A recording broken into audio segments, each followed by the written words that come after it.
안드로이드로 빌드를 하기 위해서는 자신의 안드로이드 핸드폰을 컴퓨터에 이렇게 연결을 해야 되고요. 여기 상단에서 여기 설정에 들어가서요.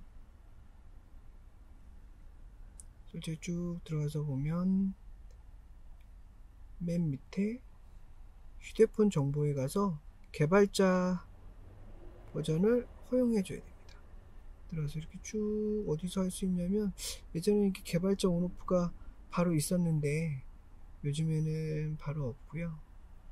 소프트웨어 정보에 들어가시면 빌드 번호 있죠. 빌드 번호를 여러 번 누릅니다.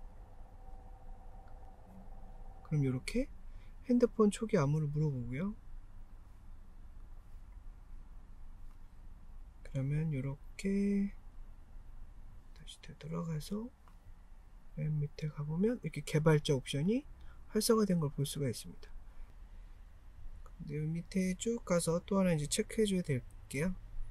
USB 디버깅 모드를 체크를 해줍니다. 그럼 이제 비로소 우리가 사용할 수 있게 됩니다.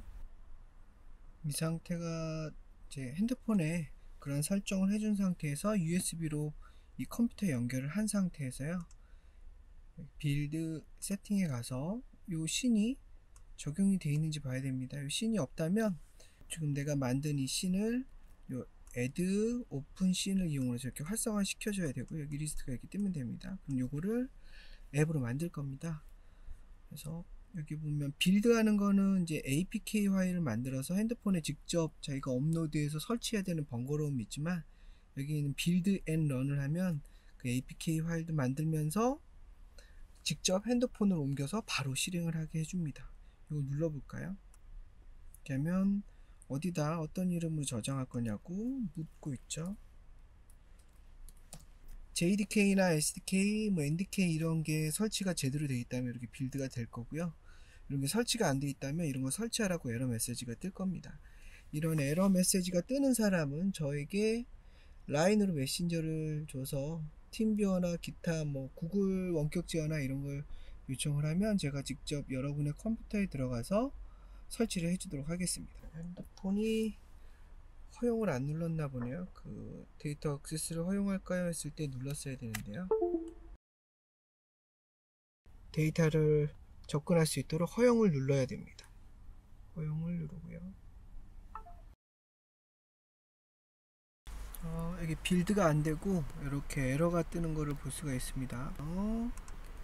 여기 콘솔에 가면은 관련된 정보들이 이렇게 나오는데, 여기 보면 유니티 장에 있는 스크립트 중에 오토블링크라는 게 에러를 띄우고 있습니다. 이거 수정하는 법 프로그래머가 아닌 이상 좀 어려우니까 간단하게 처리를 하도록 하죠. 여기 스크립트 안에 이 오토블링크라는 게 에러를 띄웠는데요, 그냥 델리트 키로 지워버립니다. 이렇게 뜨는 이유는 컨트롤 Z로 언두가 안 된다는 뜻입니다. 그냥 지워버리겠습니다. 굉장히 많은 에러가 이렇게 떴었는데요, 자, 이거 클리어를 하면 모두 지워집니다. 그래서 다시 빌드 하다가 또 에러가 뜨면 이거 쫙 새로운 에러가 뜨겠죠. 여기 빌드 앤 런을 다시 눌러서 빌드를 해보도록 하겠습니다.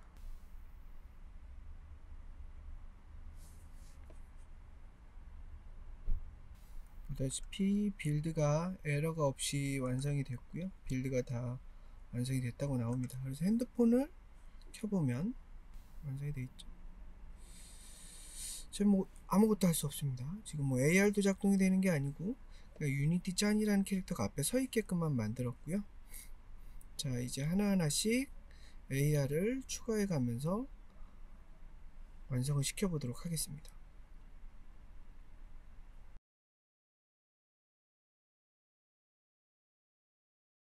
안드로이드 핸드폰에 AR을 사용할 거기 때문에 윈도우에서 유니티 패키지 매니저에 가서 우리가 처음에 선택했던 AR 파운데이션 말고 AR 코어 플러그인도 설치를 해야 됩니다. 왜냐면 AR 코어가 그 안드로이드에서 작동이 되게끔 해주는 AR 플러그인이기 때문에 그렇죠. 그리고 여기에다가 추가적으로 써야 될 것들이 좀 있으니까 여기 보면 AR 서브시스템도 역시 설치를 해야 됩니다. 여기 아마 인스톨 버전이 있었을 텐데요. 저는 미리 설치를 좀 해놨습니다. 그래서 결론적으로 말씀을 드리면 이 세 개가 설치되어 있어야 됩니다. AR 파운데이션하고 AR 서브시스템하고 AR 코어가 이렇게 설치가 되어 있어야지 안드로이드에서 빌드가 될 것입니다. 다운받으라고 했던 압축 파일 하나 있었죠. 유틸리티, 그거를 보도록 하겠습니다. 자, 이 파일들인데요. 그 유틸즈라는 그 압축을 풀면 이렇게 되어 있습니다. 요런 방식으로도 쓸 수 있습니다. 이거 누가 만들어 놓은 건데 이렇게 드래그해서 이렇게 떨굴 수도 있습니다. 그러면은 얘가 이쪽으로 자기 프로젝트 안으로 이렇게 카피를 시도합니다.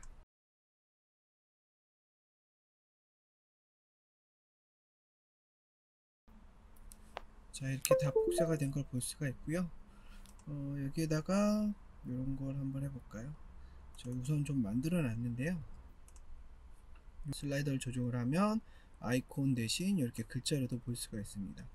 여기 보면은 AR 플랜은 이렇게 딱 놨을 때 요 이제 바닥으로 지정할 수 있는 것입니다. 여기다 바닥으로 이렇게 유니티 창에 바닥 신발 높이랑 딱 맞춰줘야지 요 바닥에 맞춰서 서 있을 것입니다. 그래서 여기 더하기를 누르면은 여기 XR 해가지고 뭐 AR을 쓸 수 있는 것들이 많이 모여 있습니다. AR 세션 오리진 카메라를 우리가 바닥면이나 이런 걸 인식해서 트래킹해서 회전하거나 이런 것들을 해주는 역할을 하고요.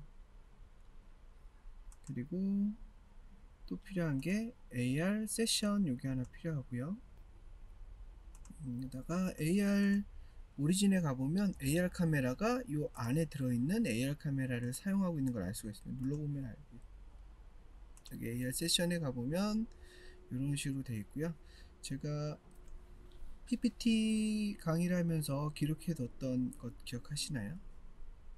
자, 이 구성대로만 설정해 주면 될 것입니다. 자, AR 카메라는 이렇게 되어 있네요. AR 카메라 매니저 뭐 오토로 되어 있고 디세이블로 되어 있습니다. 포커스 맞추는 것에 대한 얘기인 거고요. 뭐 그다지 고칠 것은 없네요. 그리고 요 부분이 중요합니다. 이 카메라는 칼라 카메라, 그러니까 우리가 RGB 색상을 받아들여서 영상으로 저장해주는 그 핸드폰에 있는 그 카메라를 얘기하는 겁니다. 그 카메라를 사용하겠다는 뜻이고요. 회전과 이동까지 모두 다 트래킹 하겠다는 뜻입니다. 그리고 여기에는 뭐 이렇게 업데이트 비포 앤 렌더, 그러니까 렌더링 하기 전에 우선 이 트래킹 된 정보를 업데이트 하겠다는 뜻이고요. 릴레이티브 트랜스폼까지 켜주면 좋겠죠. 그리고 AR 세션에선 AR 세션 오리진 회전에 대한 얘기인데요. 여기에 회전에 대한 것들은 약간 컴포넌트를 몇 개 더 붙여놔야 될 것 같습니다. 우선 아까 내가 바닥으로 심어놨던 그 AR 플랜이라는 거 있었죠. 그거를 사용하기 위해서 AR 플랜 매니저를 사용을 하고요. 여기 아까 만들었던 이 플랜을 여기다가 넣어줍니다. 그러고 나서 요 바닥면을 수평 기울기 값으로만 쓰기 위해서 호리젠탈만 활성화 시켜줍니다. 수평축을 맞추겠다는 뜻이죠. 그리고 여기다가 AR 레이캐스트, AR 클라우드까지 이렇게 넣어주도록 하겠습니다. 자, 여기 있는 것은 제가 여기 프리팹에 AR 포인트 클라우드를 이렇게 넣어줄게요. 그래서 바닥면을 칼라 카메라가 인식했을 때 황금색의 파티클이 이렇게 반짝이면서 여기를 인식하는 중입니다 라는 식으로 보여주는 역할을 하게 될 거고요. AR 레이캐스트 매니저는 제가 이 핸드폰에서 바닥면에 해당하는 그 부위를 터치를 해주면은 이제 인식이 돼가지고 어떤 일을 할 수 있게끔 해주는 역할을 합니다. 이렇게 하면 끝난 거고요. 자, 이렇게 해서 세이브를 한번 하도록 하겠습니다. 씬에다가 제가 AR 테스트라고 저장을 했습니다. 그 다음에 빌드 세팅에 가서 지금 요거는 이제 필요 없고요. 아까 했던 거고 여기 애드로 방금 만든 AR 테스트라는 지금 만든 씬을 저장을 했고 빌드 앤 런을 해봅니다.